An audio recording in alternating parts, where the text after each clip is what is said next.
السلام علیکم ورحمۃ اللہ وبرکاتہ۔ نحمده ونصلی علی رسولہ الکریم، اما بعد فاعوذ باللہ من الشیطان الرجیم، بسم اللہ الرحمن الرحیم، رب اشرح لی صدری ویسر لی امری واحلل عقدۃ من لسانی یفقہوا قولی۔ وَإِذَا سَأَلَكَ عِبَادِي عَنِّي فَإِنِّي قَرِيبٌ أُجِيبُ دَعْوَةَ الدَّاعِ إِذَا دَعَانِ فَلْيَسْتَجِيبُوا لِي وَلْيُؤْمِنُوا بِي لَعَلَّهُمْ يَرْشُدُونَ۔ اور جب میرے بندے آپ سے میرے بارے میں سوال کریں تو کہہ دیجئے، بے شک میں قریب ہوں، میں پکارنے والے کی پکار کا جواب دیتا ہوں۔ جب وہ مجھے پکارے تو ان کو چاہیے کہ وہ میرا حکم مانیں اور مجھ پر ایمان رکھیں تاکہ وہ ہدایت پائیں۔ فَاسْتَغْفِرُوهُ ثُمَّ تُوبُوا إِلَيْهِ إِنَّ رَبِّي قَرِيبٌ مُجِيبٌ۔ سو اس سے بخشش مانگو، پھر اس کی طرف پلٹ آؤ، یقیناً میرا رب قریب ہے، قبول کرنے والا ہے۔ سبحان اللہ وبحمدہ عدد خلقہ ورضا نفسہ وزنۃ عرشہ ومداد کلماتہ۔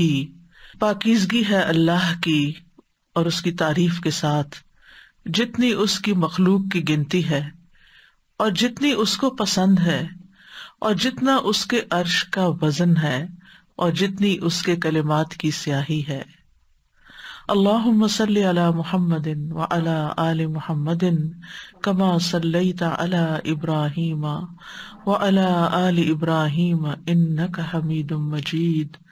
اللہم بارک علی محمد وعلی آل محمد کما بارکت علی ابراہیم وعلی آل ابراہیم انک حمید مجید۔ پروگرام قریب مجیب کے سلسلے میں آج ہم دنیا اور آخرت کی بھلائی کی دعاؤں کے بارے میں پڑھیں گے۔ دعا ایک عبادت ہے، دعا مومن کا ہتھیار ہے، دعا ایسا لشکر ہے جو کبھی مغلوب نہیں ہوتا۔ دعا ایسی چیز ہے جس کے ذریعے انسان اپنی مطلوبہ نعمتوں کو، مطلوبہ چیزوں کو حاصل کر لیتا ہے اور ان چیزوں سے بچ سکتا ہے جو اسے پریشان کرتی ہیں، خوف دلاتی ہیں، فکر میں ڈالتی ہیں۔ دعا مانگنے کے اعتبار سے لوگوں کی دو قسمیں ہیں۔ ایک وہ قسم ہے جن کے عزائم اور ارادے کم ہوتے ہیں، کمزور ہوتے ہیں، اور وہ صرف دنیا کا حصہ مانگتے ہیں، دنیاوی نصیب والے ہی ہوتے ہیں، ان کا آخرت میں کوئی حصہ نہیں ہوتا۔ اور دوسری قسم کے لوگ وہ ہیں جو اللہ سبحانہ تعالیٰ سے دنیا اور آخرت دونوں مانگتے ہیں۔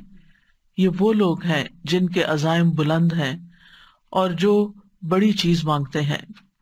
سورۃ البقرہ میں اللہ سبحانہ تعالیٰ ارشاد فرماتے ہیں، ربنا آتنا فی الدنیا حسنہ وفی الآخرۃ حسنہ وقنا عذاب النار۔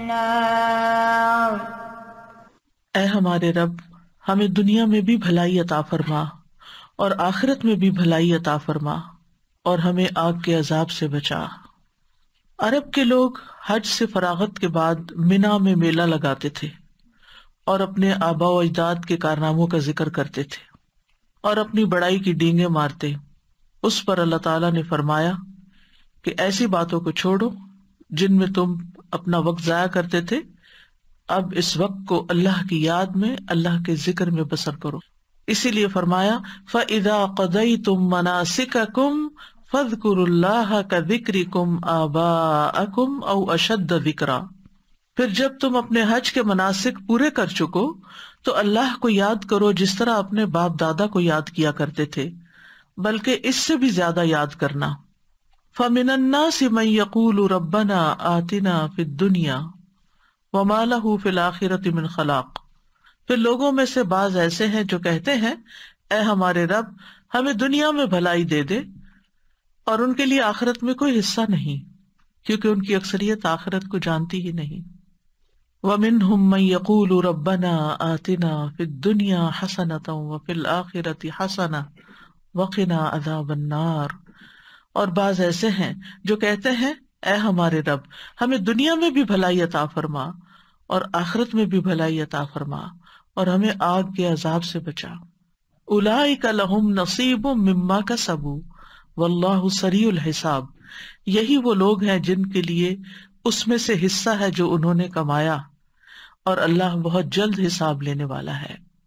تو کثرت ذکر کی نصیحت کے بعد اللہ سبحانہ تعالیٰ نے صحیح دعا کرنے کی طرف توجہ دلائی، دونوں طرح کے لوگوں کی دعاؤں کا ذکر کر دیا تاکہ انسان سمجھ جائے کہ بہترین دعا کس کی ہے، جامع دعا کس کی ہے، فائدے والی دعا کس کی ہے۔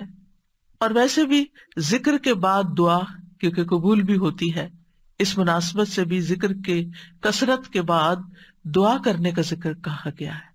یعنی صرف اتنا ہی کافی نہیں کہ انسان اللہ تعالیٰ کی تعریف کرے اور حمد و ثنا کرے، بلکہ اپنی ضروریات کی چیزیں بھی مانگے، منہ کھول کر بول کر اللہ تعالیٰ کے سامنے اپنی حاجت رکھے، اپنی فریاد رکھے، اپنی ضرورت رکھے۔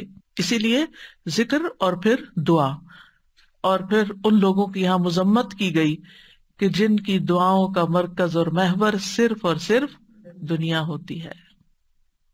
وَهُمْ عَنِ الْآخِرَةِ هُمْ غَافِلُونَ، اور آخرت سے وہ غافل ہی رہتے ہیں، آخرت کے بارے میں کچھ نہیں مانگتے۔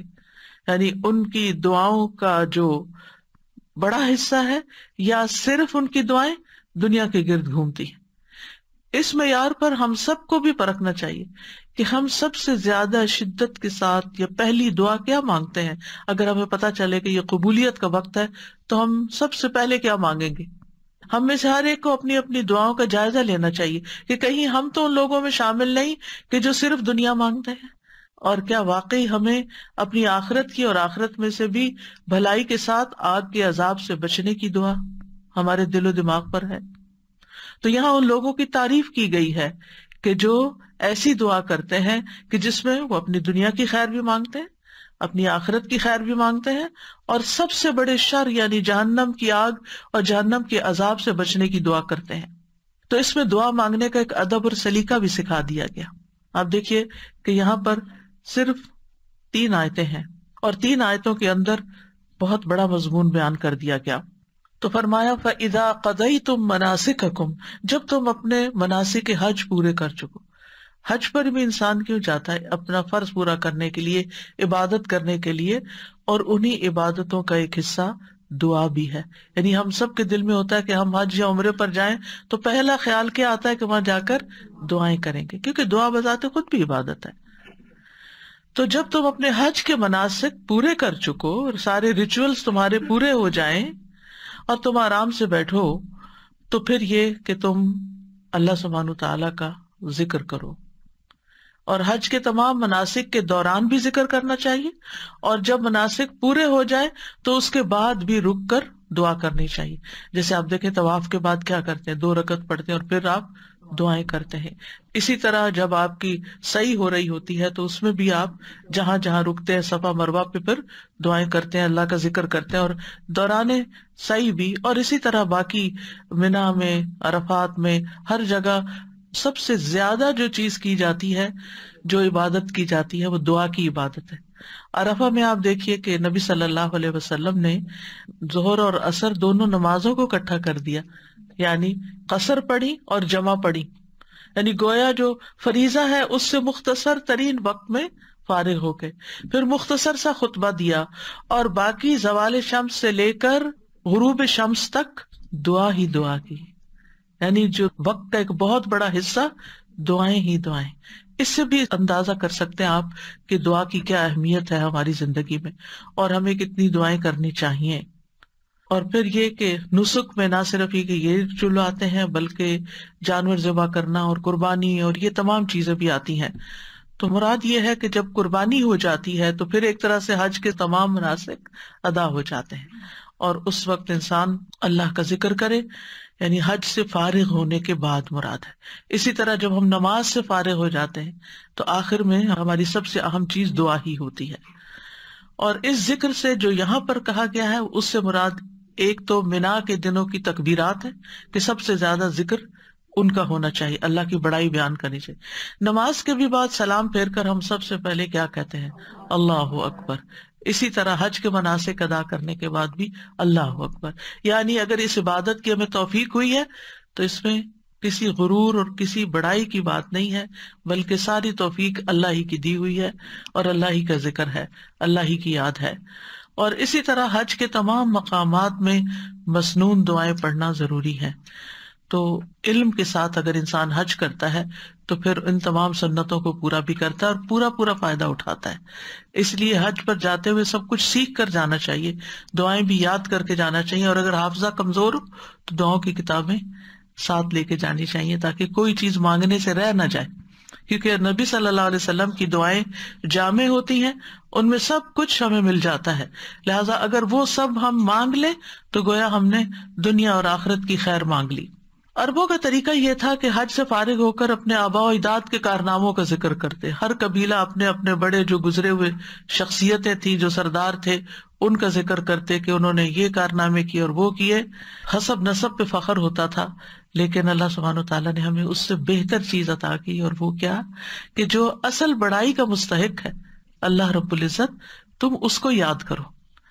کیونکہ عموماً یہ ہوتا ہے کہ جب ایک قبیلہ اپنے بڑے کا ذکر کرا، دوسرا اپنا، تیسرا اپنا، تو لوگوں کے درمیان اختلاف بھی ہوگا، جیلسی بھی ہوگی، اور سب لوگ نہیں خوش ہو سکتے۔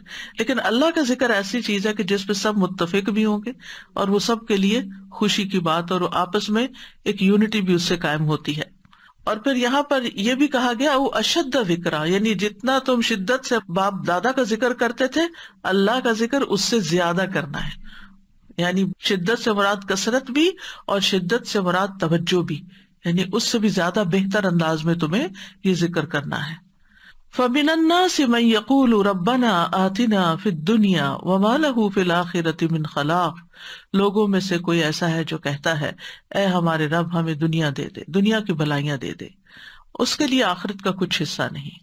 یعنی یہاں کچھ سے مراد یعنی کچھ لوگ ہیں جو یہ کرتے ہیں، اور اس دور میں مشرکین مکہ ایسا کرتے تھے کیونکہ ان کے پاس کوئی دین نہیں تھا ایکٹیو شکل میں، کہتے تو تھے ہم دین ابراہیمی پر ہیں، لیکن وہ طور طریقے بھول چکے تھے، تو وہ آخرت کے تصور سے غافل تھے، آخرت کو نہیں مانتے تھے، یا آخرت کے حساب کتاب یا آخرت کی جزا سزا پر ان کا یقین نہیں تھا۔ وہ کہتے تھے وما ہی الا حیاتنا الدنیا نموت و نحیا وما یہلکنا الا الدار، کہ ہماری زندگی بس یہ دنیا کی زندگی ہے، ہم اسی میں جیتے مرتے ہیں، اور زمانے کی جو رفتار ہوتی ہے اس کے ساتھ یعنی وقت گزر جاتا ہے، جس کا وہ مر جاتا ہے، بات ختم۔ لیکن نبی صلی اللہ علیہ وسلم نے آ کر سب سے زیادہ جس عقیدے کو انسٹل کیا وہ توحید اور آخرت پر ایمان کا تھا، اور اس طرح ان کو صرف دنیا نہیں بلکہ ہماری وہ زندگی جس میں ہمیں ہمیشہ رہنا ہے اس کی بھلائیاں مانگنے کا سبق سکھا دیا گیا۔ ابن عباس کہتے ہیں کہ کچھ عرب مواقف پہ یعنی عرفات یا حج کے مشاعر میں آتے اور کہتے اے اللہ اس سال کو بارش، خوشحالی اور اچھی اولاد کے حصول کا سال بنا دے۔ آخرت کی بہتری سے متعلق وہ کوئی دعا نہیں کرتے تھے، تو اللہ تعالیٰ نے ان کے بارے میں یہ آیت نازل فرمائی۔ امام بغوی کہتے ہیں کہ اللہ نے اس سے مشرکین مراد لیے ہیں وہ حج کے موقع پر اللہ تعالیٰ سے دنیا کے سوا کچھ نہیں مانگتے تھے، وہ کہتے تھے یا اللہ ہمیں بکریاں، اونٹ، گائے اور غلام عطا کر۔ ان کی دنیا یہی تھی۔ ایک آدمی کھڑا ہوتا اور کہتا اے میرے رب میرے باپ کا ایک بہت بڑا خیمہ تھا اور اس کے پاس بہت زیادہ مال تھا، تو مجھے بھی ویسا ہی دے جیسے اس کو دیا ہے۔ یہ طریقہ تھا ان کی دعا کرنے کا۔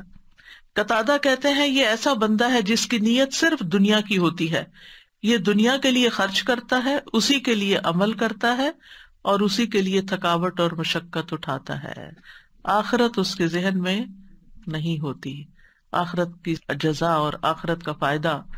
وما لہ فی الآخرۃ من خلاق، ایسے لوگوں کا جن کا مطمع نظر، جن کا گول اور جن کی توجہ اور دلچسپیوں کا سارا مرکز صرف دنیا ہے، ایسے لوگوں کے لیے پھر آخرت میں کچھ نہیں۔ جو آخرت کو بھول کر زندگی گزار رہے ہیں، یعنی غفلت میں پڑے ہوئے ہیں، پھر ان کے لیے آخرت میں کچھ نہیں ہوگا، صرف دنیا مانگتے ہیں، دنیا چاہتے ہیں، دنیا کے لیے محنت کرتے ہیں تو ان کو دنیا ہی ملے گی، اور اگر وہ دین کے کام بھی دنیا کمانے کے لیے کر رہے ہیں تو بس صرف دنیا ہی ملے گی، آخرت نہیں ملے گی۔ قارون کے پاس بہت بڑی دولت تھی، اس کے خزانوں کا حال یہ تھا کہ خزانوں کی کنجیاں، خزانے نہیں، خزانے تو پتہ نہیں پھر کتنے ہوں گے، ان کی کنجیاں طاقتور آدمیوں کی ایک پوری جماعت مشکل سے اٹھا سکتی تھی۔ تو اس دولت کی وجہ سے قارون کے اندر فخر اور گھمنڈ پیدا ہو گیا تھا، تکبر پیدا ہو گیا تھا۔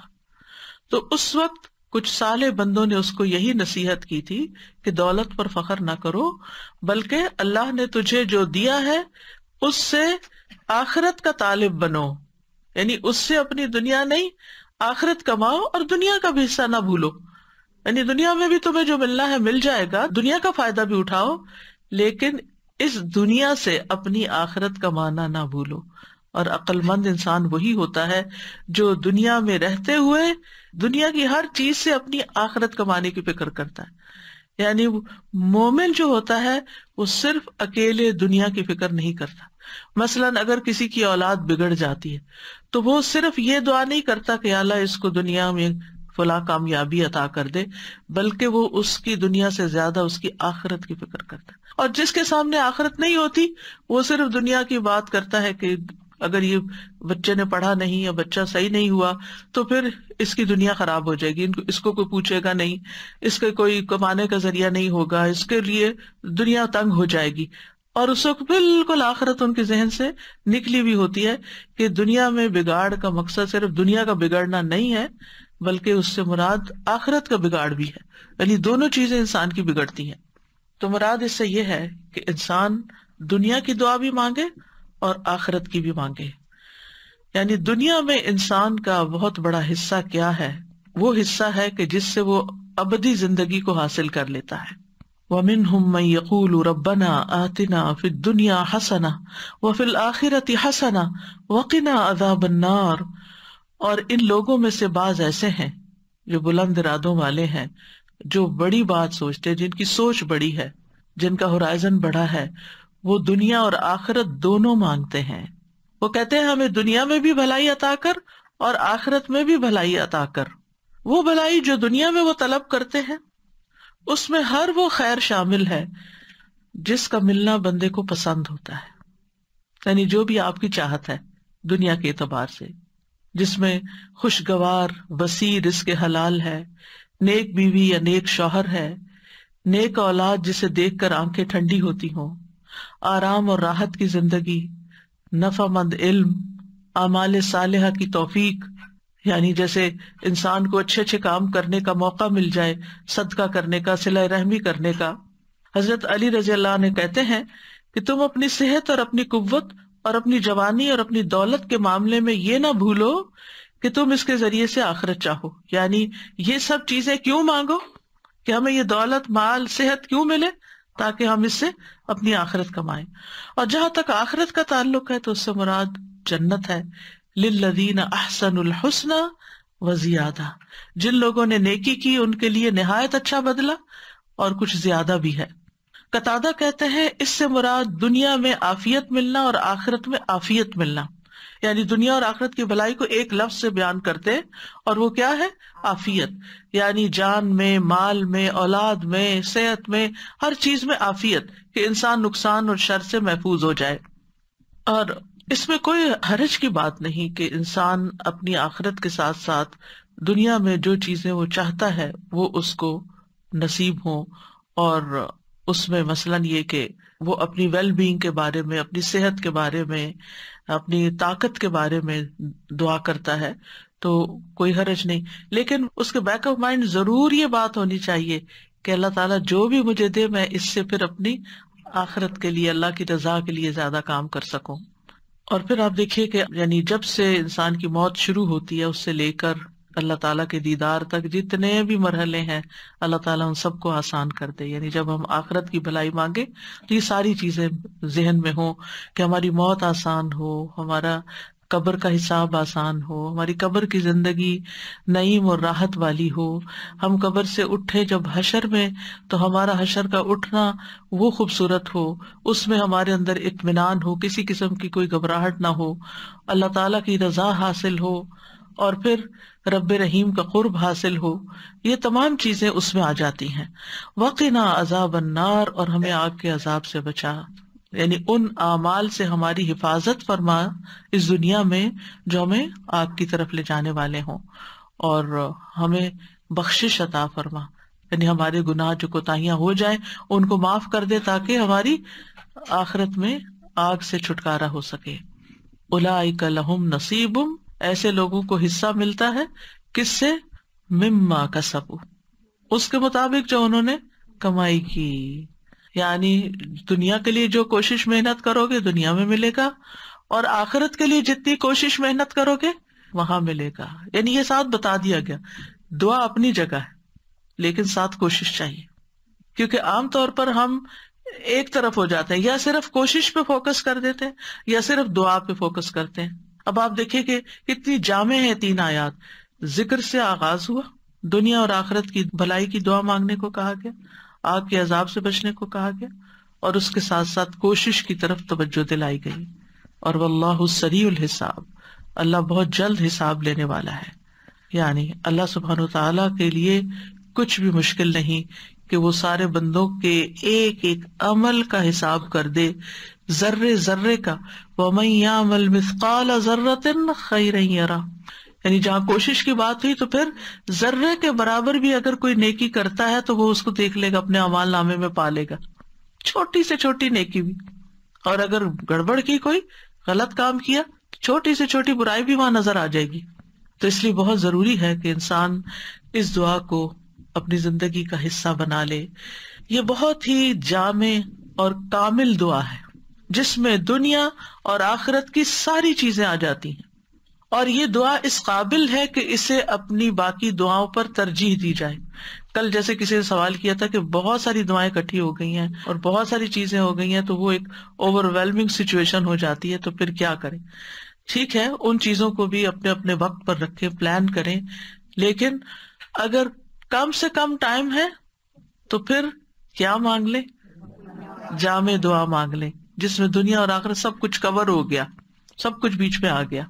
نبی صلی اللہ علیہ وسلم اکثر یہی دعا مانگا کرتے تھے اور اس کی ترغیب بھی دیتے تھے، یعنی آپ کی کچھ دعائیں تو مواقع کے ساتھ ساتھ ہوتی تھی، کچھ دعائیں آپ نمازوں کے بعد مانگتے تھے، لیکن کچھ دعائیں آپ بہت کثرت سے مانگتے تھے، یعنی ان کا حصہ زیادہ ہوتا تھا۔ قتادہ نے انس رضی اللہ عنہ سے پوچھا کہ نبی صلی اللہ علیہ وسلم کون سی دعا کثرت سے مانگا کرتے تھے؟ انس رضی اللہ عنہ نے کہا، حضرت انس کی یہ باتیں زیادہ اوتھینٹک اس لیے بھی ہیں کہ وہ آپ کے گھر میں آتے جاتے تھے اور آپ کے تمام امور اور معاملات کو ملاحظہ کرتے رہتے تھے۔ تو حضرت انس نے کہا آپ جو دعا کثرت سے مانگا کرتے تھے وہ یہ تھی، اللہم آتنا فی الدنیا حسنہ وفی الآخرۃ حسنہ وقنا عذاب النار۔ انس رضی اللہ عنہ جب کوئی ایک دعا مانگنا چاہتے تو یہی دعا مانگتے تھے، یعنی جب اتنا ہی وقت ہو کہ آپ ایک دعا صرف مانگ سکیں، جیسے اذان اور اقامت کے بیچ میں دعا قبول ہوتی ہے، اب صفوں میں کھڑے ہو جاتے ہیں جب نمازی، اس وقت دعا قبول ہوتی ہے، تو پھر یہ کہ نماز شروع ہو جاتی، آپ یہ تھوڑی کہ نماز چھوڑ کے دعائیں کرنا شروع کر دیں، تو ایک چھوٹے سے وقت میں آپ فوراً ربنا آتنا فی الدنیا حسنۃ وفی الآخرۃ حسنۃ وقنا عذاب النار، اور خاص طور پر اس وقت جب انسان کو کچھ سمجھ نہیں آ رہی ہوتی، مانگوں کیا، میری بھلائی کس میں ہے، تو پھر انسان بھلائی مانگ لے، دنیا کی بھی اور آخرت کی بھی، اور یہ دنیا اور آخرت کی بھلائی کو جمع کرنے والے کلمات ہیں۔ انس بن مالک کہتے ہیں ان سے کہا گیا تمہارے بھائی بصرہ سے آئے ہیں، یعنی کچھ لوگ دوست وغیرہ ملنے کے لیے آئے ہیں۔ وہ اس وقت بصرہ کے کونے میں رہتے تھے، یعنی جس طرح آؤٹ اسکرٹس میں رہتے ہیں، تو ڈاؤن ٹاؤن سے یا سٹی سینٹر سے وہ ان کو ملنے کے لیے آئے، اس لیے آئے ہیں تاکہ آپ ان کے لیے اللہ سے دعا کریں، کیونکہ وہ صحابی تھے، طویل العمر تھے، اس وقت تک اکثر صحابہ فوت ہو چکے تھے، اور ظاہر ہے کہ صحابی بھی بہت جلیل القدر علم والے اور نبی صلی اللہ علیہ وسلم کی طویل صحبت پانے والے قریب ترین صحابہ میں سے تھے، تو ان کے پاس آئے کہ وہ ہمارے لیے دعا کریں۔ انہوں نے کہا اللہم اغفر لنا وارحمنا وآتنا فی الدنیا حسنہ وفی الآخرۃ حسنہ وقنا عذاب النار۔ لوگوں نے اس سے زیادہ دعا کی خواہش کی، کچھ اور دعا کرے، انہوں نے پھر یہی کہہ دیا، کہا کہ اگر تمہیں یہ مل گیا، یہ دعا قبول ہو گئی، تو تمہیں دنیا اور آخرت کی خیر مل گئی، ساری بلائی مل گئی، کچھ بھی نہیں چھوٹے گا، پھر بات ہی ختم۔ اتنا خوبصورت ہے ہمارا دین کہ جو ہمیں مختلف مواقع کی مناسبت سے بہترین چیزیں سکھا دیتا ہے، جس میں اتنا بڑا بڑا فائدہ ہے۔ یہ خزانوں کی کنجیاں ہیں، خزانے ہیں یہ، جن کی ہم قدر نہیں کرتے۔ ہم میں سے ہر ایک کو پتا ہے یہ دعا ہے، لیکن کون کتنی تاکید سے مانگتا ہے، بھول جاتے ہیں ہم۔ ہمیں علم ہوتا ہے، ہمیں باتیں پتا ہوتی ہیں، لیکن پھر وہ آہستہ آہستہ ہمارے عمل سے نکل جاتی ہیں۔ ایک دفعہ سنتے ہیں، شروع کرتے ہیں، پھر کچھ دنوں میں کوئی اور چیز اوپر آ جاتی ہے، پھر وہ نکل جاتی ہے۔ ایسی چیزوں کو پکڑ کے رکھنا چاہیے، کہیں ایسے نوٹس لگا دینے چاہیے، یا کہیں اپنے یادداشتوں میں لکھ لینا چاہیے کہ یہ مانگنے سے نہیں بھولنا، کیونکہ یہ مل گیا تو سبھی کچھ مل گیا۔ اور آپ دیکھیے کہ وقت کے ساتھ ساتھ زندگی کتنی مصروفیت کا شکار ہو گئی ہے، یعنی جتنی سہولتیں زیادہ ہو گئی ہیں اتنی مصروفیت زیادہ بڑھ گئی۔ آج سے 100 سال پہلے کا شخص شاید اتنا ٹینس نہ ہوتا ہو جتنا ہم ہر وقت ٹینس رہتے، کیونکہ ایک کام ختم نہیں ہوتا اور ایک اور کرنے کا دھیان لگا رہتا ہے، بھاگم دوڑ لگی رہتی ہے۔ اور اگر ہم کسی کرسی پر بھی بیٹھے ہوئے نا تو دماغ ہمارا دوڑ رہا ہوتا ہے نا، یہ بھی کرنا، یہ بھی کرنا، یہ بھی کرنا ہے، وہ بھی ہونا ہے۔ تو ایسے میں پھر واقعی ذکر کے لیے بھی بعض اوقات ٹائم کم رہ جاتا ہے، اور دعاؤں کے لیے بھی، اور خاص طور پر بچوں والی مائیں جو چھوٹے بچوں والی، وہ تو ہارڈلی نماز کے اندر یا نماز کے باہر کوئی دعائیں مانگ سکتی ہیں، کیونکہ ایک ٹانگوں کو چمٹے ہوئے ہوتے ہیں، یا آگے آ کے لیٹ جاتے ہیں، یا بڑے بھی ہو جائیں تو جا کے کچن میں کھڑے ہو جاتے ہیں اور آوازیں لگانے لگتے ہیں کہ جلدی آئیں، یا پھر آپ کو یہ ہوتا ہے کہ اگر میں وقت پہ نہ اٹھی تو انہوں نے کچھ کام خراب کر دینا۔ آج کل خاص طور پہ افطار کے فوراً بعد مغرب ہوتی ہے، آپ کو جور کھاتے پانی پیتے نماز شروع کر دیتے ہیں، اب آپ کا دل ہوتا ہے تھوڑا سا سکون سے نماز پڑھے، لیکن سارے تو ایسے سکون سے نہیں پڑھتے، ان کو تو بھوک لگی ہوتی، پھر آپ کو سرو کرنا ہوتا ہے، تو آپ کو سب کی ٹیک کیئر کرنی ہوتی، پھر اس وقت دل چاہتا ہے کہ کیا مانگ لیں، کچھ تو مانگے، کیونکہ سارے دن کے روزے کے بعد اس نماز کی کیفیت بھی بڑی اچھی ہوتی ہے۔ تو اس وقت یہ دعا مانگ کے اٹھ جائیں، لمبی نہ مانگے کہ گھر والے ناراض ہونے لگے۔ تو بہت سے اوقات ایسے ہوتے ہیں کہ جس میں ہمارے پاس کوئی نیکی کا کام کرنے کا بہت مختصر سا وقفہ ہوتا ہے، ایسے اوقات کو استعمال کر لیا کریں ایسی جامع دعاؤں کے ساتھ۔ پھر اسی طرح عافیت کی دعا مانگنا، یہ بھی دنیا اور آخرت کی بھلائیاں مانگنے میں سے ہے۔ حضرت انس سے روایت ہے کہ رسول اللہ صلی اللہ علیہ وسلم نے مسلمانوں میں سے ایک ایسے بیمار شخص کی عیادت کی جو لاغر ہو کر چوزے کی طرح ہو گیا تھا، بالکل سکڑ سا گیا۔ تو رسول اللہ صلی اللہ علیہ وسلم نے اس سے فرمایا، کیا تم اللہ سے کسی چیز کی دعا کرتے تھے یا اس سے کچھ مانگا کرتے تھے؟ اس نے کہا، جی ہاں، میں کہتا تھا، اے اللہ تو مجھے آخرت میں جو سزا دینے والا ہے وہ دنیا میں ہی دے دے۔ اس پر رسول اللہ صلی اللہ علیہ وسلم نے فرمایا، سبحان اللہ، تم میں اتنی طاقت نہیں، تم اس کی استطاعت نہیں رکھتے، تم نے یہ کیوں نہ کہا اللہم آتنا فی الدنیا حسنۃ وفی الآخرۃ حسنہ وقنا عذاب النار۔ یاد رکھیے یہ دعا نبی صلی اللہ علیہ وسلم سے اللہم کے ساتھ آتی ہے اور قرآن میں ربنا کے ساتھ آتی ہے۔ ان دونوں میں سے جو بھی آپ، کیونکہ یہ نہ ہو کہ پھر آپ پوچھیں یہ پڑھیں یا وہ پڑھیں، جو بھی آپ کا دل چاہے پڑھیں۔ پھر آپ صلی اللہ علیہ وسلم نے اس شخص کے لیے دعا کی جو اتنا کمزور ہو گیا تھا، تو اللہ تعالیٰ نے اس کو شفا عطا کر دی۔ یہ دعا اس لحاظ سے بھی بڑی اہم ہے کہ رکن یمانی اور حجر اسود کے درمیان مانگی جاتی۔ تھوڑا سا فاصلہ ہوتا ہے نا، رش ہو تو الحمدللہ بڑا بھی ہو جاتا ہے، لیکن ویسے وہ تھوڑی سی جگہ ہوتی، تو اس میں انسان اگر پوری توجہ کے ساتھ یہ دعا مانگ لیتا ہے تو گویا وہ سب کچھ مانگ لیتا ہے۔ اب دیکھیں ہمارے دین نے ہم سب کے لیے، ہم جیسے کمزور لوگوں کے لیے کتنی رعایت اور سہولت رکھی ہے، جن کے حافظے کمزور ہوں، جنہیں بہت ساری دعائیں یاد نہ ہوں، جو بہت کچھ نہ مانگ سکتے ہوں، وہ کم از کم اتنی دعا یاد کر کے چلے جائیں۔ یہ تو ہر حاجی کر سکتا ہے، یعنی ان پڑھ سے ان پڑھ، کمزور سے کمزور حافظے والا ایک یہ دعا سیکھ کے چلا جائے اور یہ بھی مانگتا رہے تو گویا سبھی کچھ اس نے مانگ لیا۔ ابن رجب کہتے ہیں کہ سلف صالحین ایام تشریق میں اس دعا کو کثرت سے مانگنا پسند کرتے تھے، یعنی جب کہ حج کے مناسک ختم ہو جاتے تھے اور منا کے دنوں کے جو باقی دن ہوتے ہیں۔ اور عطا کہتے ہیں کہ جو شخص بھی حج کر کے اپنے وطن واپس جانے لگے اور جب وہ اپنے اہل و عیال کی طرف متوجہ ہو تو یہی دعا پڑھے۔ امام نووی کہتے ہیں یہ دعا مطلق ہے، اس کی کوئی حد نہیں، تو یہ دعا ہر وقت اور ہر لمحے کی جا سکتی ہے، اٹھتے بیٹھتے چلتے پھرتے یہی مانگ سکتے ہیں۔ نماز میں، نماز کے علاوہ دیگر اوقات میں، دعا کو شروع کرتے وقت، دعا کے اندر، مریض کی شفا کے لیے بھی اور باقی مواقع پر بھی، قبولیت کے اوقات میں، یعنی ہر موقع پر آپ یہ دعا پڑھ لیں۔ یعنی یہ دعا تو ہم میں سے ہر ایک کو لازماً زبانی یاد ہونی چاہیے تاکہ جب دل چاہے اس کو پڑھ لے۔ تو بہرحال جو بھی اس کو پڑھے گا اور جتنی آپ کوشش کریں گے، محنت کریں گے اور اس کے ساتھ ساتھ نیک اعمال کریں گے، اللہ تعالیٰ دعائیں سنے گا۔ اور پھر آپ دیکھیے کہ اس سے یہ بھی پتہ چلتا ہے کہ اللہ تعالیٰ ہر ایک کی سنتا ہے، جو صرف دنیا مانگتا ہے اور کوئی دنیا اور آخرت دونوں مانگتا ہے، من الناس سے، لوگوں میں سے، یہ نہیں کہا مومنوں میں سے، جو بھی مانگے گا اس کو ملے گا۔ لیکن آخرت کی بھلائیاں تو جو آخرت پر ایمان رکھتا ہے اسی کو ہی نصیب ہوگی۔ بہرحال اللہ سبحانہ وتعالیٰ بندوں سے جلد حساب لینے والا ہے، اور قیامت کے دن بیک وقت وہ سب سے حساب لے سکتا ہے۔ اللہ کی قدرت بہت بڑی ہے، اور دنیا میں بھی اس کو بندوں کا حساب لیتے ہوئے دیر نہیں لگتی، اس لیے ہر موقع پر، ہر تکلیف کے موقع پر اسی کی طرف پلٹنا چاہیے۔ اس دعا سے ایک اور بات بھی پتہ چلتی ہے کہ دنیا سے زیادہ آخرت کا حصہ ہے اس دعا میں۔ دعا کا ایک حصہ ربنا آتنا فی الدنیا حسنہ، اور دوسرا حصہ وفی الآخرۃ حسنہ وقنا عذاب النار۔ آخرت کے لیے دو چیزیں مانگی گئی ہیں۔ پھر آپ دیکھیے ربنا کہہ کر دعا شروع کی گئی ہے، یعنی اللہ تعالیٰ کے نام اور رب کے ساتھ، اس کی صفت ربوبیت کے ساتھ۔ اور پھر اس دعا سے یہ بھی پتہ چلتا ہے کہ مانگنے والا جو ہے وہ بلند عزائم رکھتا ہے، بڑی سوچ کا مالک ہے۔ یہ بھی یاد رکھیے کہ آخرت کے ساتھ ساتھ دنیا مانگنے میں کوئی برائی نہیں ہے، کہ ہمیں خود سکھا دیا گیا ہے۔ یعنی بعض لوگ ایکسٹریمسٹ ہوتے ہیں، جب دین کی بات کرتے تو دنیا کو بالکل بھول جاتے ہیں، اور بعض لوگ آئیڈیلسٹ ہوتے ہیں، دنیا بھی آئیڈیل ہو جائے اور آخرت بھی۔ تو بات یہ ہے کہ دنیا کبھی بھی آئیڈیل نہیں ہو سکتی، دنیا تو لفظ ہی دنیا ہے، گھٹیا ہے، کم تر ہے، وہ آخرت کے مقابلے میں تو پانی کا قطرہ بھی نہیں ہے۔